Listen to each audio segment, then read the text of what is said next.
Painted painless learning. ચાલો ભાઈ, મારો અવાજ ક્લિયર આવે છે બધાને? એકવાર એ કહી ગયો તો કન્ફર્મ કરી ગયો ભાઈ, અવાજ ક્લિયર આવે છે? બધા લોકોને અવાજ ક્લિયર આવતો હોય તો જય હિન્દ લખી નાખો. હાલો,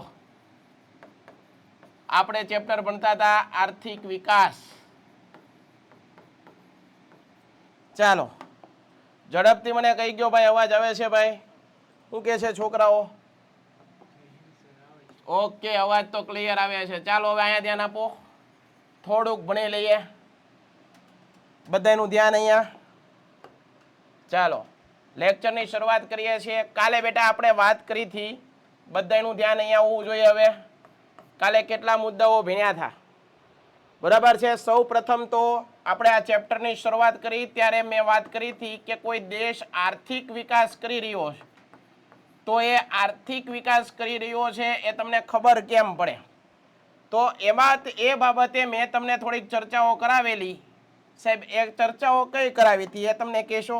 અમે તો ભૂલી ગયા કે ભાઈ પહેલી વસ્તુ કીધું તું, જે દેશ છે એના લોકોની માથાદીઠ આવક, બરાબર છે? ત્યારબાદ રાષ્ટ્રીય આવક,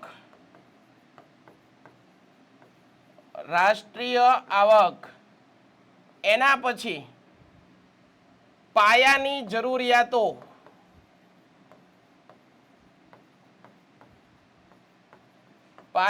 જરૂરિયાત, એના પછી જીવન ધોરણ.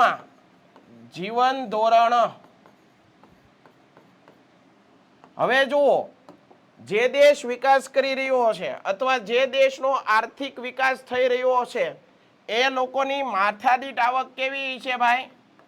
એ દેશની માથાદીઠ આવક કેવી હોય? તો કે ભાઈ વધારે હોય. માથાદીઠ આવક વધારે હોય તો એની રાષ્ટ્રીય આવક પણ કેવી થાય? વધે. પાયાની જરૂરિયાતો કેવી હોય? પાયાની જરૂરિયાતોમાં શું હોય? પાયાની જરૂરિયાતો પણ મળી રહેતી હોય, વધારે હોય. અને લોકોનું જીવન ધોરણમાં પણ શું હોય? જીવન ધોરણમાં પણ સુધારો થઈ રહ્યો હોય. ત્યારે આપણે એવું કહી શકાય કે કોઈ દેશ છે એ આર્થિક વિકાસ કરી રહ્યો છે. કેટલા લોકોને ક્લિયર થાય છે ભાઈ? કેટલા લોકોને ક્લિયર થાય છે? પાકું છે?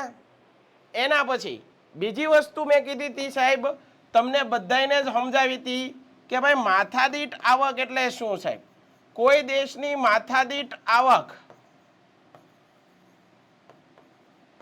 આપણે કોઈ દેશની માથાદીઠ આવક મેળવવી હોય તો આપણી આગળ બે વસ્તુ હોવી જોઈએ. પહેલા તો દેશની રાષ્ટ્રીય આવક હોવી જોઈએ આપણી આગળ.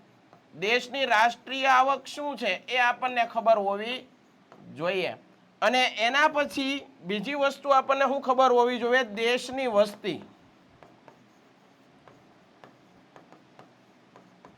તો કે ભાઈ દેશની રાષ્ટ્રીય આવકને જ્યારે વસ્તી વડે ભાગી નાખો તો જે વસ્તુ મળે છે એને તમે શું કહેશો? માથાદીઠ આવક. હાલો, આટલી વસ્તુ સાહેબ અમને ક્લિયર થઈ ગઈ, વેલ ડન. એના પછી આગળ સાહેબ હજી ભણાવો, તમે ભણાવતા જ રહ્યો. એના પછી એક પોઈન્ટ આવે છે. એ પોઈન્ટ કયો આવે છે? વિકાસ એ ખાલી જગ્યા પ્રક્રિયા છે. પરીક્ષામાં પૂછાય, વિકાસ એ ખાલી જગ્યા પ્રક્રિયા છે.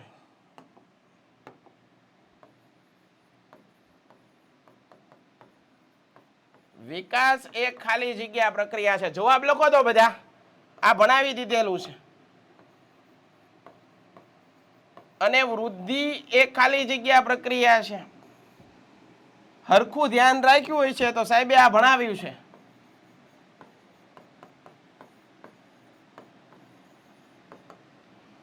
વિકાસ આપે છે. સાચી વાત છે દીકરાઓ, એકદમ સાચી વાત છે કે ભાઈ વિકાસ એ ગુણાત્મક ક્રિયા છે. કેવી? ગુણાત્મક. અને વૃદ્ધિ એ પરિણાત્મક, પરિણામ આપે, પરિણાત્મક. હાલો, આટલી વસ્તુ કહી દીધી સાહેબ તમે, વેલ ડન સાહેબ, સરસ. આટલી વસ્તુ અમને સમજાઈ ગઈ સાહેબ. એના પછી તમે શું સમજાયું હતું? એના પછી બેટા મેં તમને સમજાવ્યું હતું વિકાસશીલ દેશોના લક્ષણો. વિકાસશીલ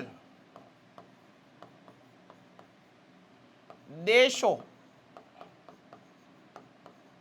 કોઈ દેશ વિકાસશીલ છે તો એના લક્ષણો કયા કયા આવે સાહેબ? કોઈ દેશ વિકાસશીલ દેશ છે તો એના લક્ષણોની અંદર શું આવે એમને કહો તમે. ચાલો સાહેબ કહું તમને. કોઈ દેશ વિકાસશીલ છે તો એનું પહેલું લક્ષણ શું આવશે? પહેલું લક્ષણ આવશે કે એની માથાદીઠ આવક કેવી હશે? માથાદીઠ આવક કેવી હશે? તો કે ભાઈ ઓછી, એ હમણાં લખીએ. એની રાષ્ટ્રીય આવક કેવી છે ભાઈ? ભાઈ માથાદીઠ આવક ઓછી હોય તો એની રાષ્ટ્રીય આવક ઓછી જ થવાની. ત્યારબાદ એની વસ્તી કેવી હશે? વસ્તી વૃદ્ધિ.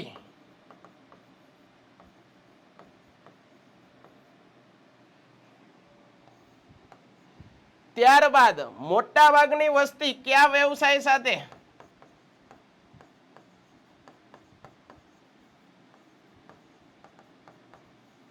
મોટા ભાગની વસ્તી કૃષિ સાથે અવલંબિત હોય. એના પછી બરાબર આવકની વહેંચણીમાં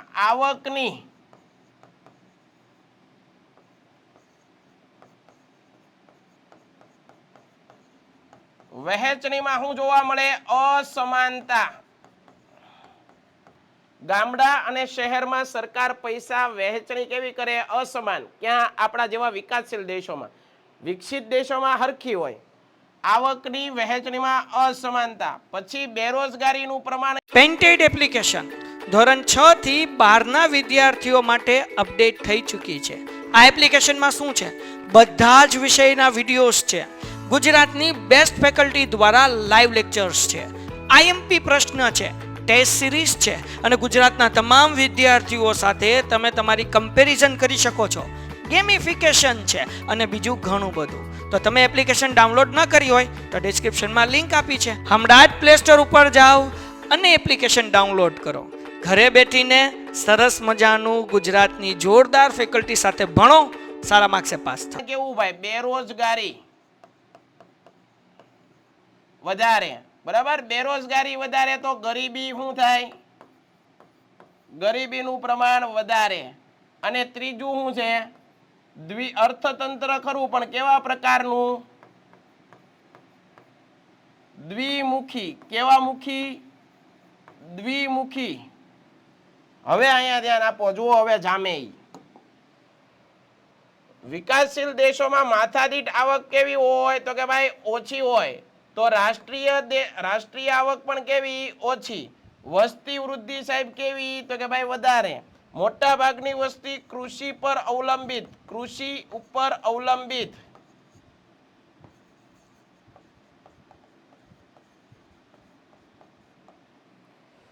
આવકની વહેંચણીમાં શું ભાઈ? અસમાનતા. આવકની વહેંચણીમાં શું જોવા મળે? અસમાનતા. બેરોજગારીનું પ્રમાણ કેવું સાહેબ? તો એક વધારે. ગરીબીનું પ્રમાણ કેવું? તો કે ભાઈ વધારે. દ્વિમુખી અર્થતંત્ર. અર્થતંત્ર કેવા પ્રકારનું? દ્વિમુખી. કેટલા લોકોને ક્લિયર? કેટલા લોકોને ક્લિયર? ભાઈ વાંધો નથી ને કાંઈ? Very good. બધા લોકોને ક્લિયર. જો આખું તમને એકે વસ્તુ ભૂલાવા નથી દેવા માંગતો એટલા માટે કરાવું છું. તો આ વિકાસશીલ દેશોના લક્ષણ થયા. એના પછી આગળ વયા જાઓ. એના પછી વસ્તુ મેં તમને બે વસ્તુ સમજાવી હતી. એક આર્થિક પ્રવૃત્તિ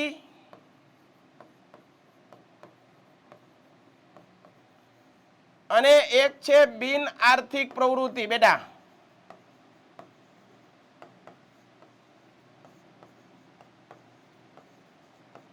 ભાઈ હું તમને ભણાવું છું, એના બદલામાં તમે વળતર આપો છો. તમે એપ્લિકેશનમાં પૈસા પરચેઝ કર્યા છે, તો આ મારું ભણાવવાનું કામ એ આર્થિક પ્રવૃત્તિ થઈ. એના બદલે હું તમને ફ્રીમાં ભણાવું તો એ પ્રવૃત્તિ કેવી થઈ? બિન આર્થિક પ્રવૃત્તિ. તો કે ભાઈ અહીંયા ધ્યાન આપો, એની વ્યાખ્યા કેમ લખીએ? તો કે ભાઈ એવી પ્રવૃત્તિ કે જેનો ઉદ્દેશ, તમને વ્યાખ્યા ન આવડતી હોય લખી નાખજો. એવી પ્રવૃત્તિ કે જેનો ઉદ્દેશ્ય આવક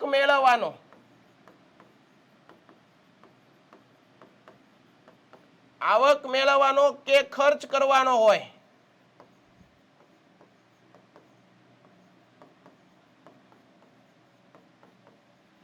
આવી પ્રવૃત્તિને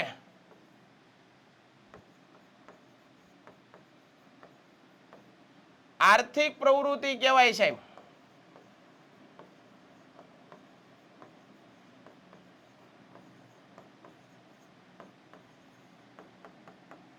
એવી પ્રવૃત્તિ કે જેનો ઉદ્દેશ આવક મેળવવાનો કે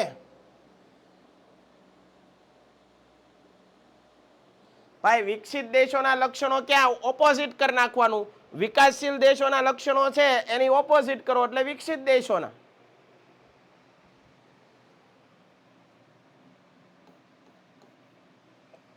તો કે ભાઈ બિન આર્થિક પ્રવૃત્તિ એટલે કેવી પ્રવૃત્તિ? તો લખો એવી પ્રવૃત્તિ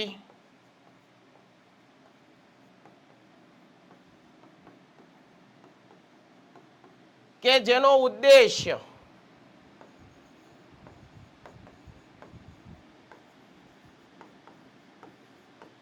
આવક મેળવવાનો કે ખર્ચ કરવાનો ન હોય.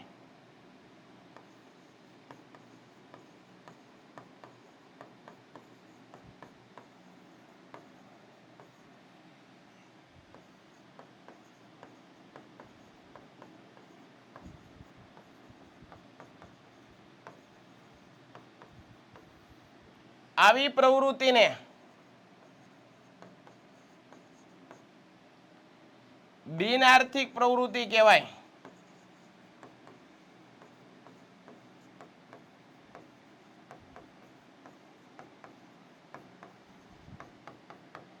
કેટલાને ડન છે ભાઈ?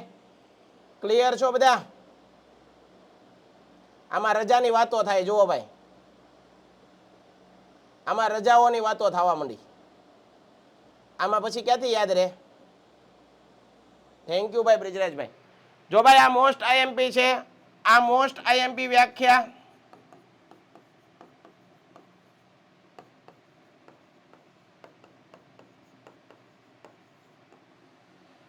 આ ઉપરનો પ્રશ્ન છે એ પણ મોસ્ટ આઈએમપી.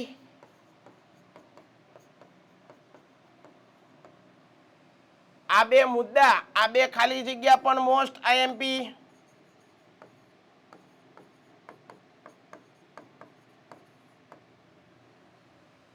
માથાદીઠ આવકની વ્યાખ્યા પણ મોસ્ટ આઈએમપી.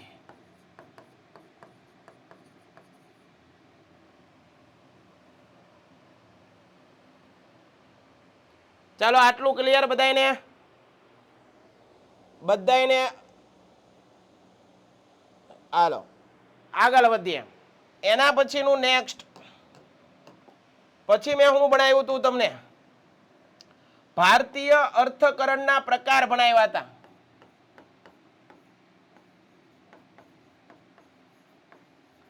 ભારતીય અર્થકરણના પ્રકાર.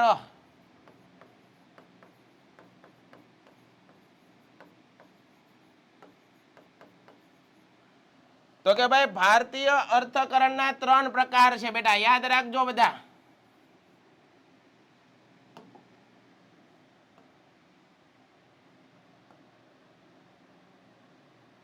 ભારતીય અર્થકરણના 3 પ્રકાર છે. કયા 3 પ્રકાર? અહીંયા ધ્યાન આપો. ભારતીય અર્થકરણના કેટલા પ્રકાર પાડવામાં આવ્યા છે? 3 પ્રકાર. સાહેબ આ 3 પ્રકાર કયા છે? એક એક સમજાવો. એક છે પ્રાથમિક ક્ષેત્ર,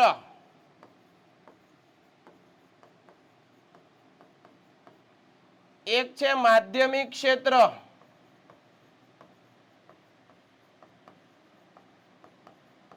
અને એક છે સેવા ક્ષેત્ર.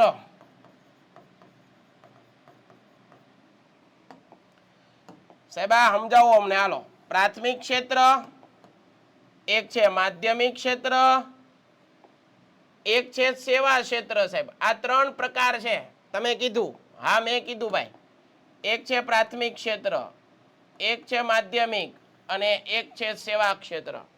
સાહેબ પ્રાથમિક ક્ષેત્રમાં કઈ બાબતોનો સમાવેશ થાય? બરોબર જોજો. પ્રાથમિક ક્ષેત્રમાં કઈ બાબતોનો સમાવેશ થાય? તો કે ભાઈ પ્રાથમિક બાબતો. પેલા આમ લખવાનું પ્રાથમિક બાબતો જેવી કે કેવી તો કે ભાઈ જેવી કે ખેતી, પશુપાલન, પશુ સંવર્ધન,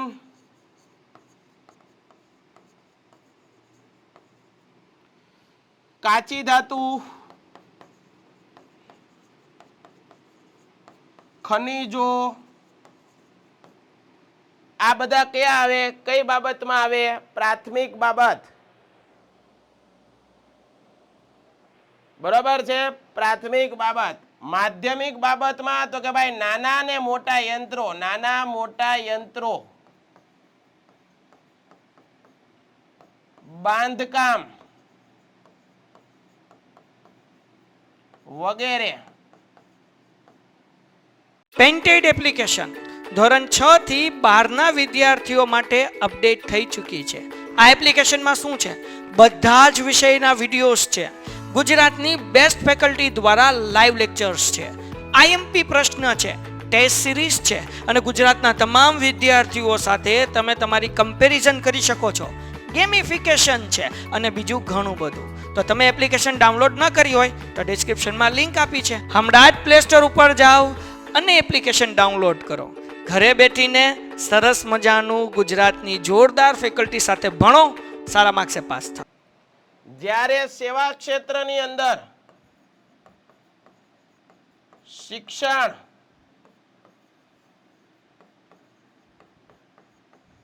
આરોગ્ય, વીમો, બેન્કિંગ સેવા,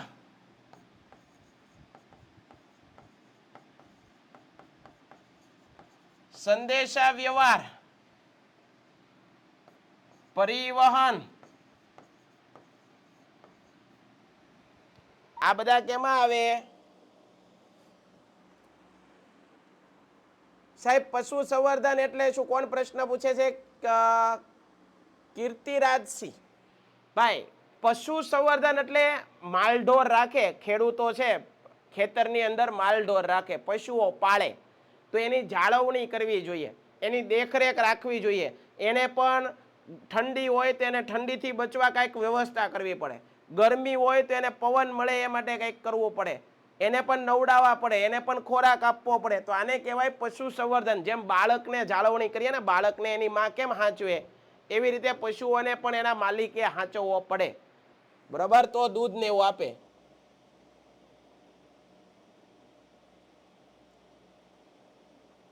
કેટલાને ક્લિયર? હાલો, તો આ વાત કરી. આ પ્રશ્ન મોસ્ટ આઈએમપી છે ભાઈ, આ પ્રશ્ન મોસ્ટ આઈએમપી. બધા લોકો પીડીએફ ની વાટે છે.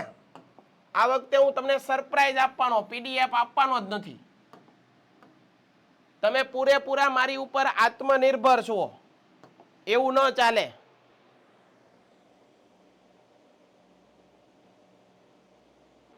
હા, એ હમણાં તમને ભણાવીને બધો સ્ક્રીનશોટ આપું હો ભાઈ. અત્યારે અહીંયા ધ્યાન આપો. હાલો, એના પછી અર્થકરણનો પ્રકાર. આના પછી મેં હું ભણાવ્યું હતું, અહીંયા ધ્યાન આપો. ઉત્પાદનના સાધનો,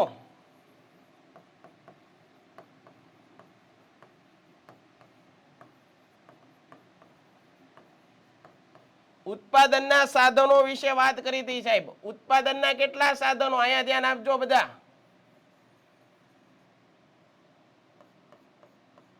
ઉત્પાદનના સાધનો 4. ઉત્પાદનના કેટલા સાધનો? 4 સાધનો. કેટલા સાધનો? 4. કયા કયા 4? તો આપણે જોઈએ. પહેલું કયું છે? તો કે ભાઈ જમીન. બીજું સાધન કયું છે? તો કે ભાઈ મૂડી. ત્રીજું સાધન કયું છે? તો કે ભાઈ શ્રમ.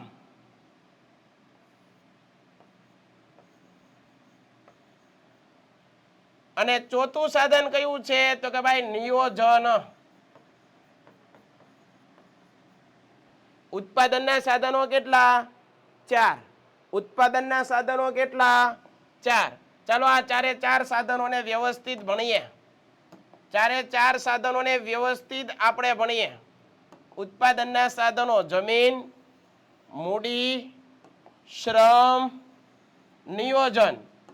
જમીન, મૂડી, શ્રમ અને નિયોજન. સાહેબ એક પછી એક ભણીએ હો, સરસ રીતે. જુઓ, ધ્યાન રાખજો બધા, વાર લાગશે પણ આવડી જાહે. સાહેબ જમીન એટલે શું? તો કે ભાઈ જમીન એટલે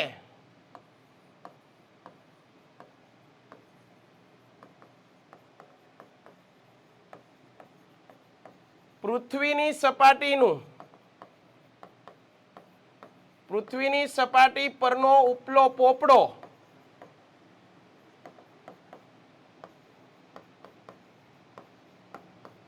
એને શું કહેવાય? જમીન. પરંતુ અર્થશાસ્ત્રની ભાષામાં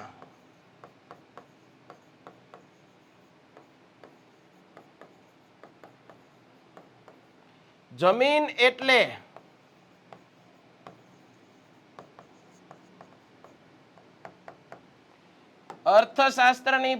જમીન એટલે પૃથ્વીની સપાટી પર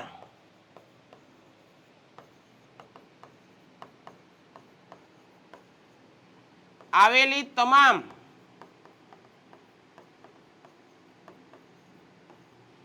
તમામ કુદરતી વસ્તુઓ.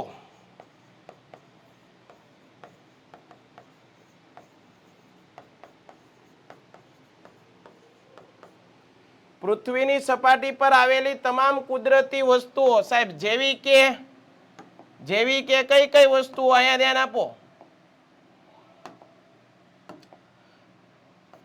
જેવી કે જંગલો કુદરતી પૃથ્વીની સપાટી ઉપર આવેલા છે. જંગલો એ કુદરતી છે? તો કે ભાઈ હા. પર્વતો કુદરતી છે? તો કે ભાઈ હા. પછી તો કે ભાઈ ખનિજો અને કાચી ધાતુ આ કુદરતી છે? તો કે ભાઈ હા. મેન તમે નથી બનાવ્યા. તો આ બધાયનો સમાવેશ, અહીંયા ધ્યાન આપજો, આ બધાયનો સમાવેશ કેમાં થાય? અર્થશાસ્ત્રની ભાષામાં જમીન. કેમાં થાય? જમીન. તો ઉત્પાદનના સાધનોનું ઉત્પાદનનું સજીવ સાધન કયું? આવો પ્રશ્ન પૂછાય. ઉત્પાદનનું કુદરતી સાધન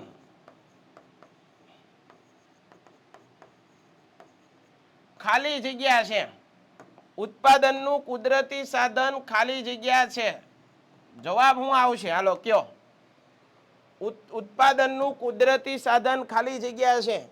જવાબ આપો બધા.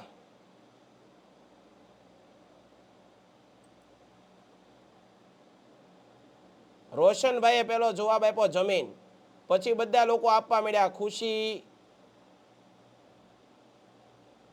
આકાશ, કાવ્ય, બધા લોકો આપા જમીન. શું આવશે ભાઈ? જમીન. આ પ્રશ્ન મોસ્ટ આઈએમપી પૂછાય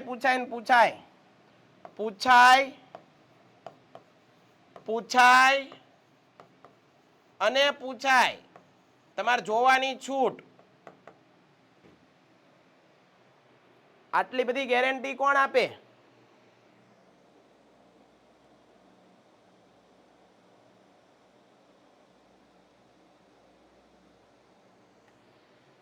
યાદ રાખજો, આ પ્રશ્ન પૂછાય છે. તો કે ભાઈ જમીન વિશે ભણી ગયા સાહેબ, હવે શું ભણાવશો? તો જમીન પછી બીજું આવે તે બીજું.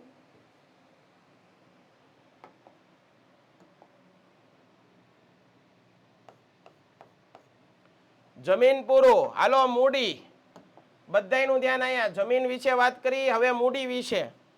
સાહેબ મૂડી એટલે શું?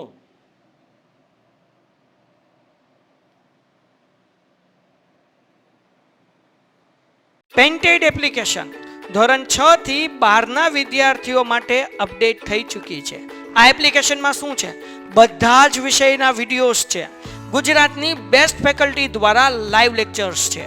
આઈએમપી પ્રશ્ન છે, ટેસ્ટ સિરીઝ છે અને ગુજરાતના તમામ વિદ્યાર્થીઓ સાથે તમે તમારી કમ્પેરિઝન કરી શકો છો.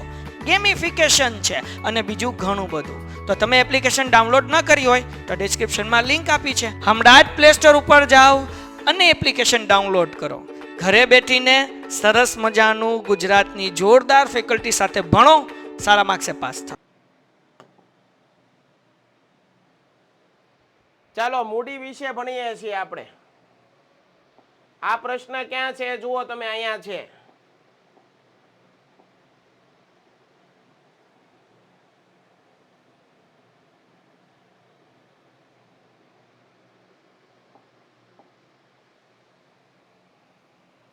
લખો ઉત્પાદનની પ્રક્રિયામાં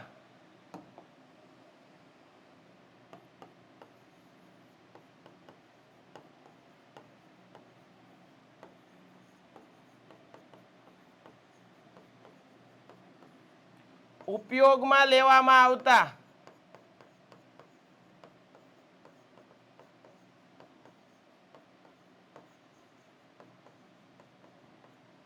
માનવ સર્જિત, યાદ રાખજો ભાઈ, માનવ દ્વારા બનાવેલા માનવ સર્જિત યંત્રો જેવા કે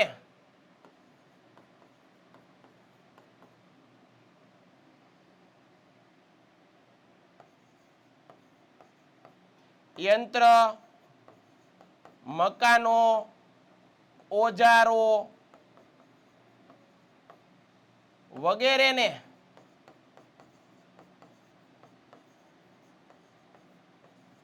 મૂડી કહે છે.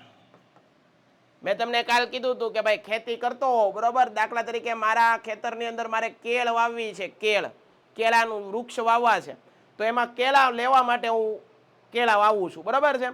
તો એમાં મારે ખેતર ખેડવા માટે શું જોઈએ? તો કે ભાઈ માનવ સર્જિત સાધન. કયું માનવ સર્જિત સાધન? ટ્રેક્ટર. પછી ખડ કાઢવા માટે શું જોઈએ? તો કે ભાઈ કોદાળી છે, પછી દાંતરડી છે, આવી બધી વસ્તુ જોવે. તો એ બધા માનવ સર્જિત સાધનો છે, ઉત્પાદન મેળવવામાં ઉપયોગી છે. તો એ બધા એને શું કહેવાય? મૂડી કહેવાય. શું કહેવાય? મૂડી.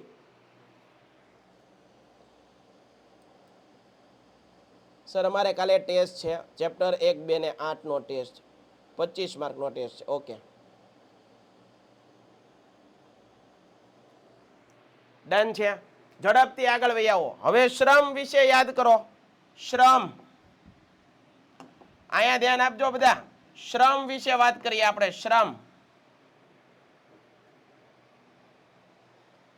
તો કે ભાઈ ભૌતિક વળતરની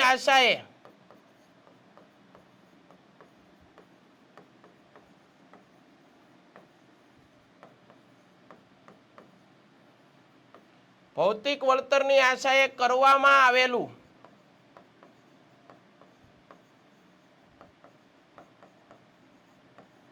શારીરિક કે માનસિક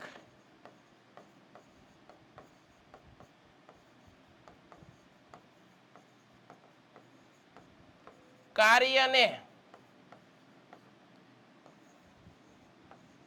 શ્રમ કહે છે.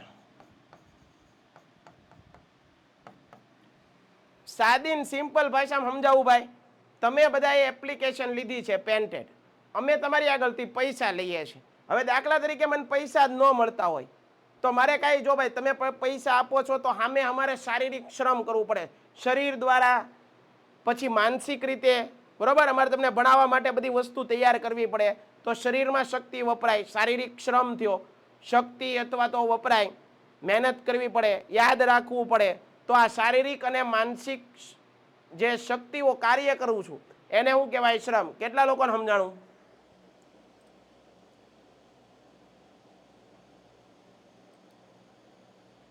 બોલો ભાઈ. હા હા, તો ભાઈ થતો હોય છે. તને કેમ લાગે છે? તું ટેક્સ્ટ બુકમાં વ્યાખ્યા જોતો બેટા. ટેક્સ્ટ બુકમાં વ્યાખ્યા જો અને પછી તને સાચું લાગે તો ઠીક છે, નકર સાહેબ સાચા, બરોબર. ટેક્સ્ટ બુકમાં આવું કહે છે કે ભાઈ ભૌતિક વળતરની દ્રષ્ટિએ, હું એમ જ કહું છું, હું કોઈ સેવા નથી કરતો, હું જે કાર્ય કરું છું એ ભૌતિક વળતર કંઈક મેળવવા માટે કરું છું. તમે મને પૈસા આપ્યા છે ને, એપ્લિકેશન થ્રુ તમે પરચેસ કર્યું છે, પૈસા આપ્યા છે, એક વળતર થયું અને એ વળતરના પરિણામે હું શ્રમ કરું છું, મારી શારીરિક શક્તિઓ, માનસિક મગજ વાપરીને તમને ભણાવું છું, તો એને શ્રમ કહેવાય. કેટલા લોકોને ક્લિયર થાય છે?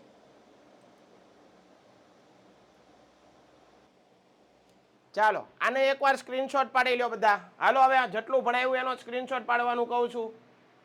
આજે કેટલી વાતો કરી, જો બધું મેં તમને આખું રિવિઝન કરાવી દીધું, થોડુંક હું નાનું કરી નાખું એટલે તમને દેખાય. ચાલો આનો બધા સ્ક્રીનશોટ પાડી લો. પેલા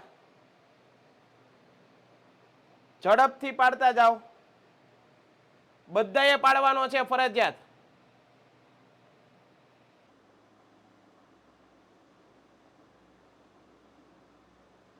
ઓકે ડન.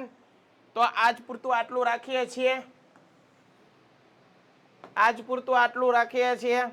ફરી પાછા કાલે મળશું, એક નવો સરસ મજાના ટોપિક સાથે મળશું. ત્યાં સુધી બધા લોકોને જય હિન્દ, જય ભારત, ધન્યવાદ. ભારત માતા કી જય. Painted Painless Learning.